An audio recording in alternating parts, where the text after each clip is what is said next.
අපි මේ පාඩමෙන් බලමු පරිමිතිය කියන එක අපි අධ්‍යයනය කරන්න කොහොමද කියලා. පරිමිතියේ ගණන් හදන්නේ කොහොමද, පරිමිතියේ මූලික සිද්ධාන්ත මොනවද කියන එක අපි මේ කොටසින් බලමු.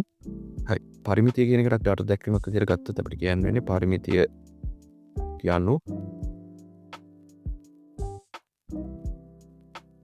පරිමිතිය යනු කිසියම්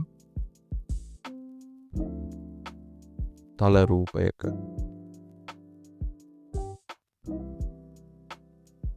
මුළු වට ප්‍රමාණය, මුළු වටේ දිග.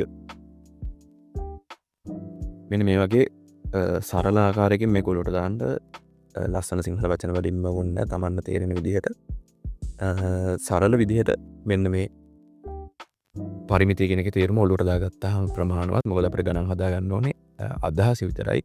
ඉතින් අපි ඒකත් එක්ක ගත්තොත් එහෙනම් පරිමිතිය කියන්නේ කිසියම් තල රූපයක මුළු වටේ දිග කියන එක ඔලුව දාගත්තාම ප්‍රමාණවත්. හරි. අපි බලමු අපිට 10 වසරට කලින් ඉගෙන ගන්න තියෙන පරිමිතිය කොටස් වල පොඩි පුනරීක්ෂණයක් බලමු. අපිට තියෙනවා සාමාන්‍ය රූප කීපයක්. මෙන්න මේවා සමචතුරස්‍රයක් තියෙනවා, ඍජු කෝණාශ්‍රයක් තියෙනවා, ත්‍රිකෝණයක් තියෙනවා. එතකොට වෘත්තයක් තියෙනවා. හරි. සමචතුරස්‍රයක් වෙන්න නම් මේකේ පාද හතරම සමාන වෙන්න ඕනේ. ඉතින් මේවා අපි සාමාන්‍යයෙන් තවත් ටිප් එකක් විදිහට කිව්වොත් එහෙම රූප සටහනක් අඳිනකොට සමචතුරස්‍රයක් කටුවට ඇඳත් දැන් මේක අපිට හරියටම කියන්න බෑ මේක සමචතුරස්‍රයක්ද කියලා. ඉතින් මේ සමචතුරස්‍රයක් කියලා ගණිත මේ වශයෙන් පෙන්වන්නේ මෙන්න මෙහෙම අපිට පාද හතරම සමානයි කියලා පෙන්නවා. පාද හතරම සමානයි කියලා පෙන්වලා ඉවරලා අපිට මේකක් ඍජු කෝණයක් කියලා පෙන්වන්න පුළුවන්. ඊට පස්සේ ඊළඟට තියෙනවා අපිට ලැබිලා තියෙනවා ඍජු කෝණාශ්‍රයක් වගේ එකක්. ඉතින් අපි ඒක ඍජු කෝණාශ්‍රයක් කියලා පෙන්වන්නේ පාද දෙකක් සම්මුඛ පාද දෙක බැගින් සමානයි කියලා දානවා. ඒ වගේම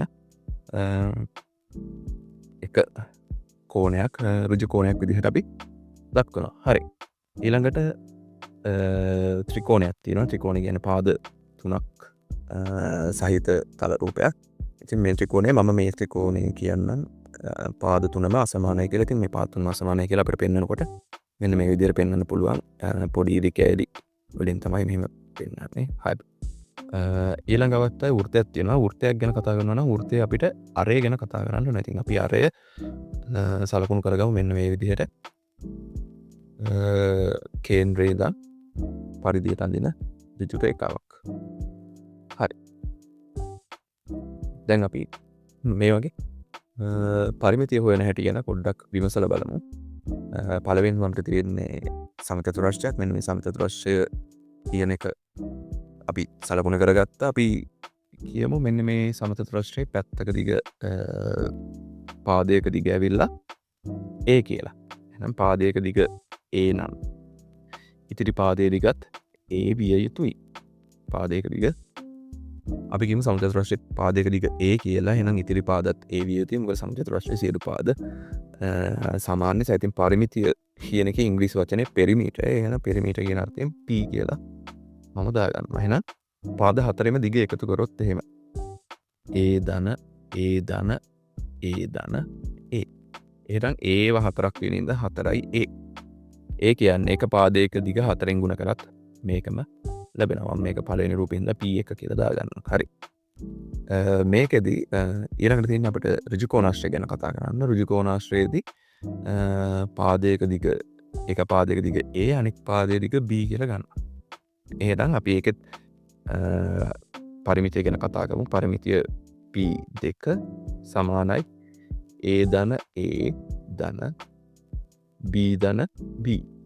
A අය දෙන්නෙක් ඉන්න මේ දෙන්න A, B අය දෙන්නෙක් ඉන්න මේ දෙන්න B. හරි. එකම සජාතිය ඒවා එකතු කරගන්න පුළුවන් කියලා අපි දන්නවා. මේ එකතු කිරීම තිබ්බම විජේ ප්‍රකාශන වල සුළු කිරීම වලදී ඒ අනුව අපි සුළු කරොත් එහෙම A ධන A කියන එක කෙනා අපිට කියන්න පුළුවන් 2යි A ධන මේ දන්න පොන් මෙතනින් තියන්න B ධන B කියන්නේ 2යි B. හරි. තවත් මේක ලස්සන විදිහකින් සුළු කරගත්තොත් එහෙම මේකේ දෙක කියන එක කෙනා දෙක කියන එක මෙන්න මේ පද දෙකටම පොදු වෙන දෙක කියන එක කෙනා අපි වරහණකින් එළියට අරගෙන ඉල්ල වරහණ ඇතුලේ A ධන B කියලා ගන්න. එතකොට අපිට මේක සරලවම කියන්න පුළුවන් දිගයි පළලයි එකතු කරලා දෙකෙන් ගුණ කරොත් එහෙම ඍජු කෝණාශ්‍රයක පරිමිතිය ලැබෙනවා කියලා. හරි. ඊළඟ අවස්ථාවේ තියෙන්නේ ත්‍රිකෝණය. ත්‍රිකෝණය ගැන බැලුවොත් එහෙම ත්‍රිකෝණයේ අපි එක පාදයක් A කියලා ගමු අනෙක් පාදේ B කියලා ගමු අනෙක් පාදේ C කියලා ගමු. මොකද මෙතන අසමාන අවස්ථාවක් තමයි සලකන්නේ. හරි. එහෙනම් පරිමිතිය මේකේ කෙලින්ම A ධන B ධන C කියලා ගන්න පුළුවන්. හරි. අවසාන වශයෙන් අපිට තියෙනවා මේකේ වෘත්තය කියන එක ගන්න. බලන්න වෘත්තය අරය R වූ වෘත්තයක්. එහෙනම් අපි මෙයාගේ අරය R කියලා අපි සලකුණු කරමු.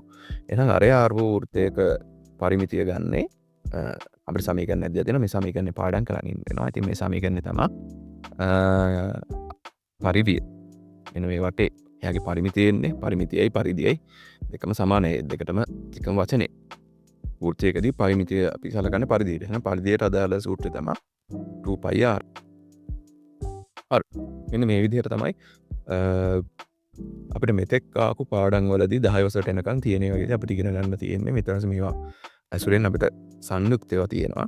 අපි ඉස්සරහට බලමු කේන්ද්‍රික කන්ද ඇසුරෙන් කොහොමද මෙන්න මේ පරිමිතිය කියන එක අර්ථ දක්වන්න කේන්ද්‍රික කන්දවල පරිමිතිය කොහොමද අර්ථ දක්වන්න කේන්ද්‍රික කන්ද ඇසුරෙන් තියෙන තල රූපවලදී සංයුක්ත තල රූපවලදී කොහොමද මෙන්න මේ ගණන්තලයට විසඳන්නේ කියලා අපි බලමු.